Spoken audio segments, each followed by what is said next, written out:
Welcome to the Freedom Camp Podcast, rooted in truth, growing in freedom, and built on the belief that you weren't meant to grow alone. Each week, I'll share honest stories, insights, and simple questions to help you explore the unseen things that keep you from living in the freedom that's already yours. And take brave, intentional steps toward the life you were made for. This is your space to reconnect with your authentic self and grow in freedom on purpose.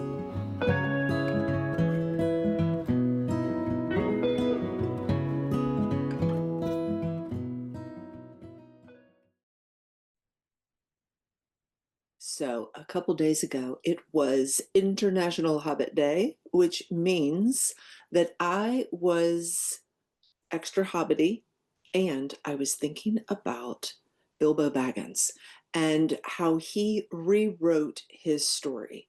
He changed the way that he thought, he changed the way that he felt, he changed his actions, and he got different results.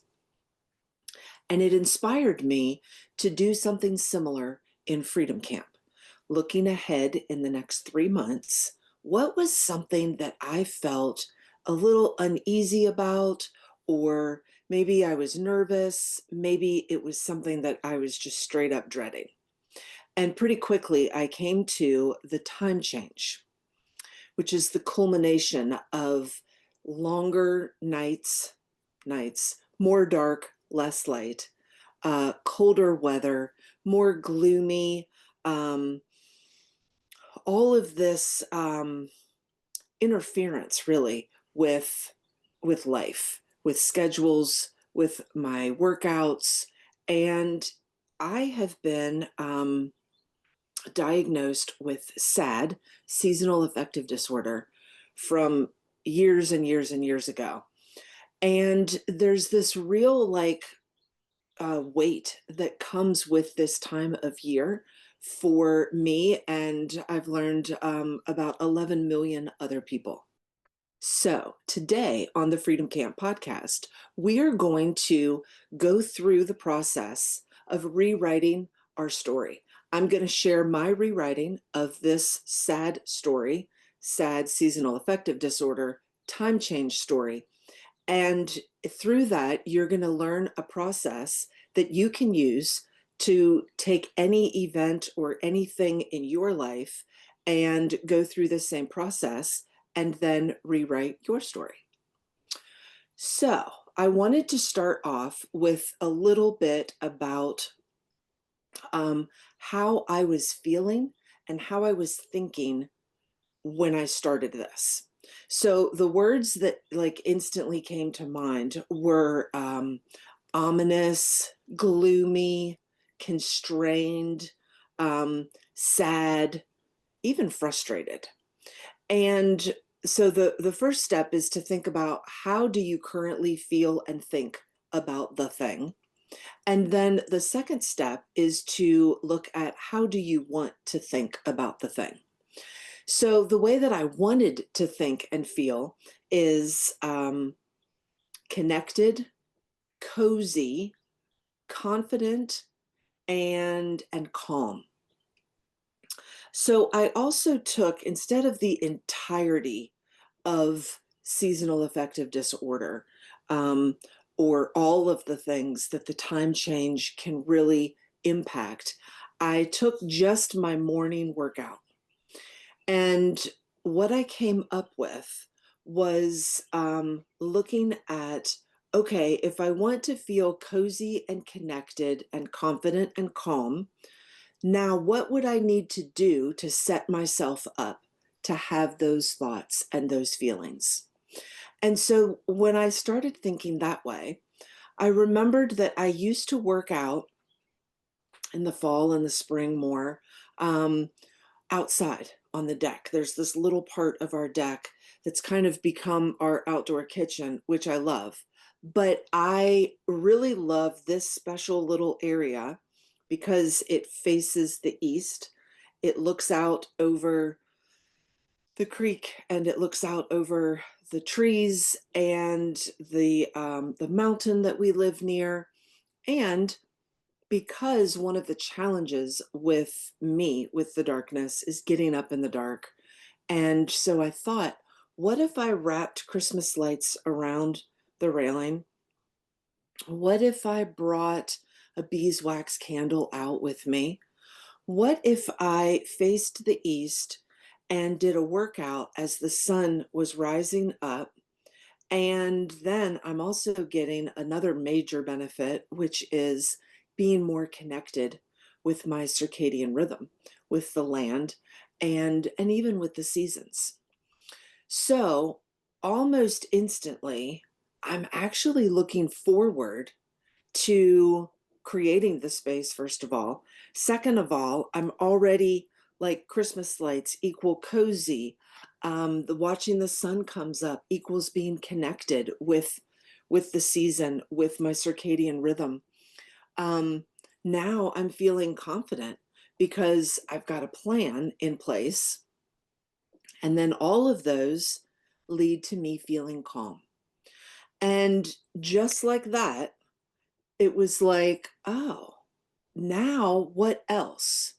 So then I started really thinking about the other things that are really beneficial for seasonal affective disorder, and how starting now, actually starting back in August, but today is a great day too, starting now with some things that are practical, fairly easy, and super helpful for seasonal affective disorder, which at this point, it's probably barely a blip for me. It's more a habit. Like, I know that for 20 some years, I would literally dread fall and winter, even though I was aware of of course, the beauty of the fall, and there's beautiful moments sprinkled throughout all of it. But overall, I would literally dread it. This year, I'm actually looking forward to it. So I also wanted to share some ideas for you, perhaps, if you feel, whether you've been diagnosed or not, that the longer night, shorter day, darkened, gloomy-ish time of year is challenging for you. I'm going to take just a few minutes and share some things that can be really helpful. So one of those is light. They actually make light boxes specifically for seasonal affective disorder, and they are helpful in short doses. I find an infrared um, light, therapy light, is really helpful. I also have some red light, like the circadian, the different settings, some of those light bulbs in the house, and those help a lot too. So then from there, there's also then getting out and seeing the sunrise and seeing the sun set. Even if you can't get outside, watch it from inside, but ideally get outside to see it. Movement, moving every single day. If you are sick or injured, then don't move as much, but still move. Even just do some stretching, do some light movement. Walking is the best. So that'll be the next one on my list, because I also typically walk when it would already be dark. And I'm going to have to figure out something for that as well, but we'll save that for another day. So movement, super helpful. Consistency, super helpful. Then there's also things like,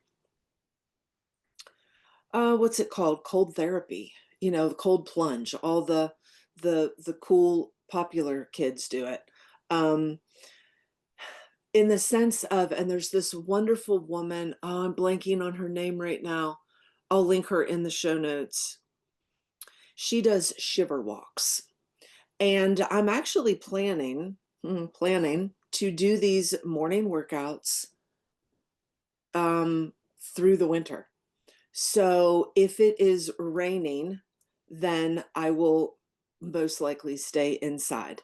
But I'm planning even if it's 30 degrees, if it's 20 degrees, maybe not 20 degrees, if it's 0 degrees, we'll see.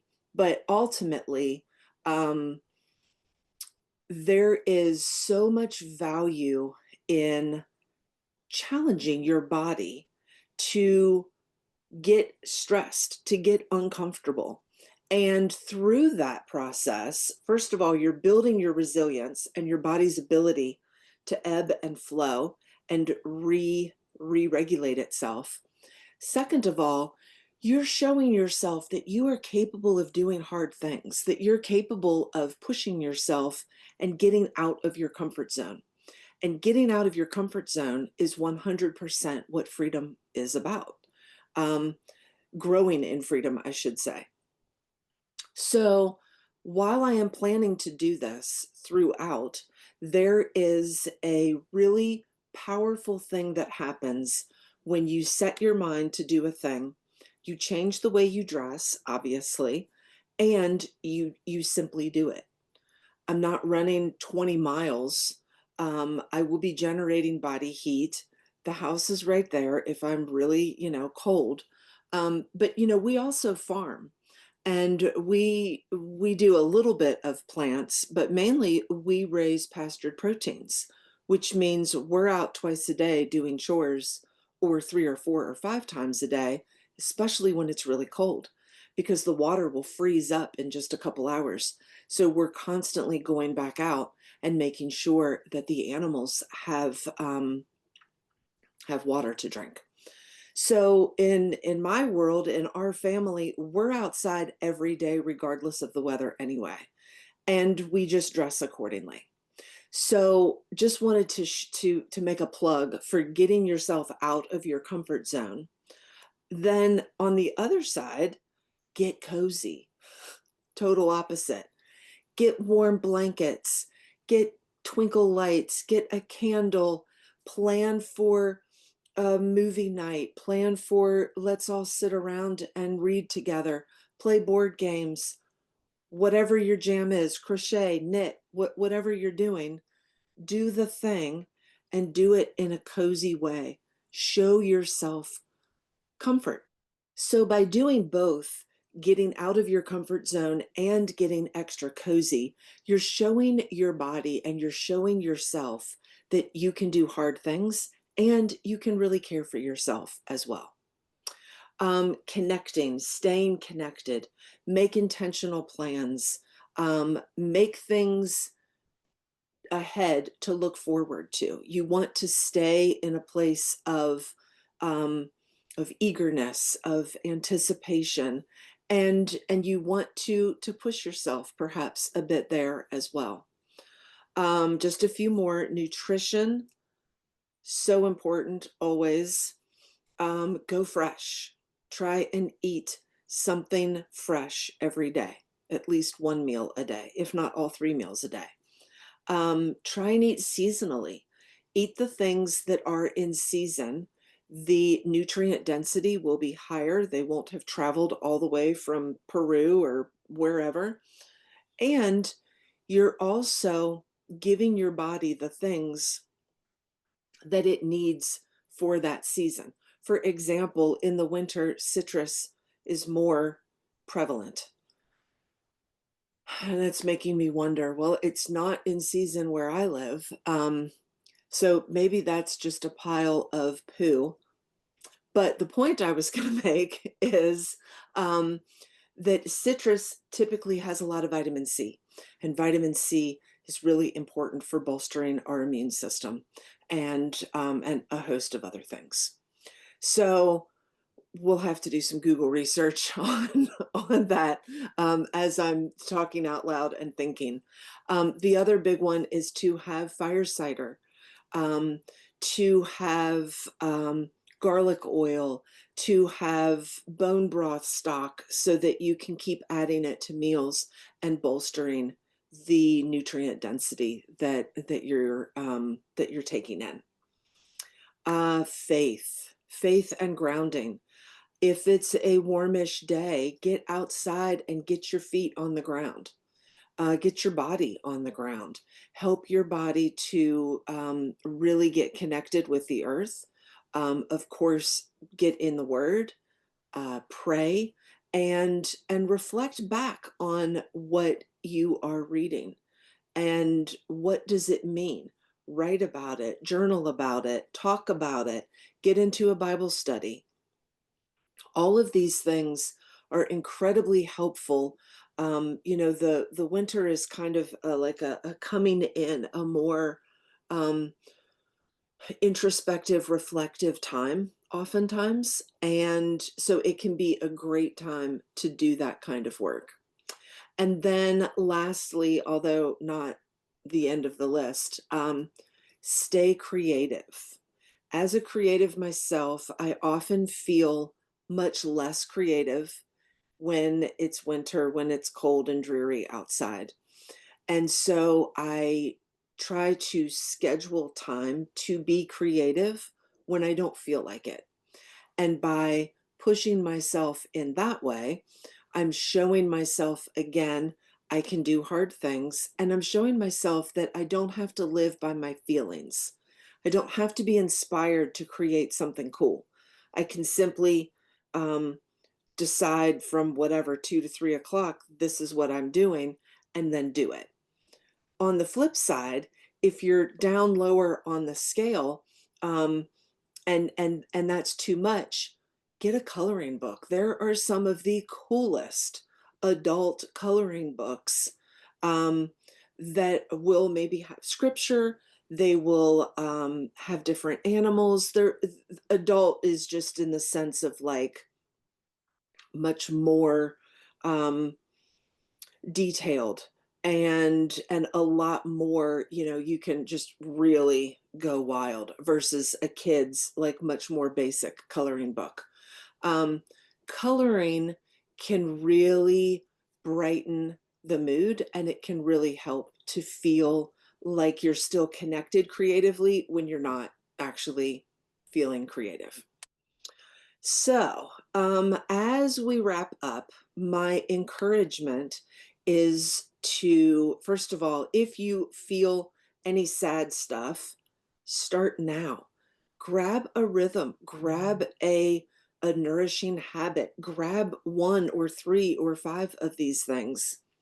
Start implementing it into your daily life, and it will dramatically help your overall symptoms.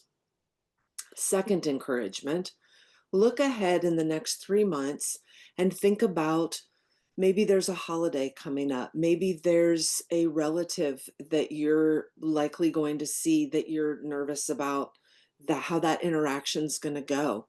Maybe you're hosting a holiday.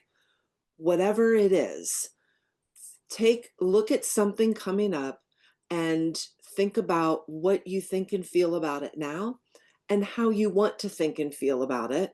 And then what do you need to do to set yourself up for success, to be able to move into that new thinking and those new feelings. Thank you so much for listening today. I'm super curious what your takeaways are, if any. And I'm also super curious about what things you do to help with keeping on your health journey, keeping up your workouts, whatever gets messed up because of the time change. What are the things that you put into place so that you can keep living the life that you want to live and growing in freedom?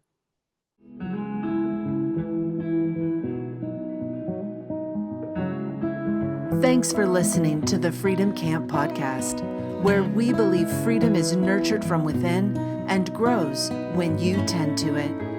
If this stirred something in you, let it take root this week and see what grows.